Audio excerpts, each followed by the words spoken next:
ప్రయోజనాల కోసం ఒక దాష్టికుడితో పోరాటం చేయడానికి ఒక మహాయుద్ధాన్ని ఆవాహన చేస్తున్నాను. నేను శ్రీకారం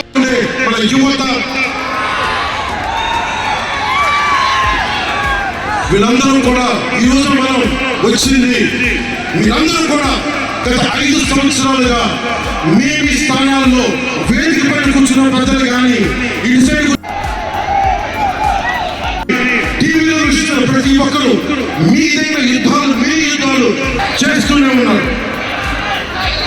ఈ రోజున తల్లి స్టేజ్ మీద కూర్చున్న, అలాగే టీవీలో గ్లోబల్ గా మొత్తం చూస్తున్న ప్రతి ఒక్కరు, అలాగే ఈ వేదిక పైన స్టేజ్ పైన కూర్చున్న ఒక క్లేమోర్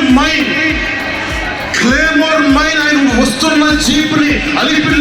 దులుపుకొని మొదటి రాజకీయం చేద్దామని చెప్పి 4 దశాబ్దాల నుంచి రాజకీయం చేస్తున్న ఒక రాజకీయ దురంధరుడు చొక్కా దులుపు. విదేశాల్లో కూర్చున్న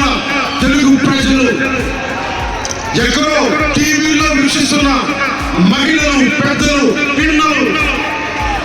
ఉద్యోగమని ఆపేసి పని పక్కన ఆపేసి టీవీలో కూర్చొని చూస్తున్న ఈ ఉపన్యాసాన్ని చూస్తున్న ఒక సగటు యువకుడు, ఆయన వెనక నడుస్తున్న తెలుగు తమ్ముళ్ళు, ఆయన వెనక నడుస్తున్న తెలుగు తమ్ముళ్ళు, తెలుగు మహిళలు, నన్ను నమ్మి నిలిచిన నా జన సైనికులు, నన్ను నమ్మి నా వెంట ఉన్న వీర మహిళలు, నా వెంట ఉండే నా జనపండం, మీకు బంగారు భవిష్యత్తుని తెచ్చే బాధ్యత, శాంతికి సుస్థిరత ఇచ్చే బాధ్యత తెలుగుదేశం పార్టీ జనసేన తీసుకుంటారు.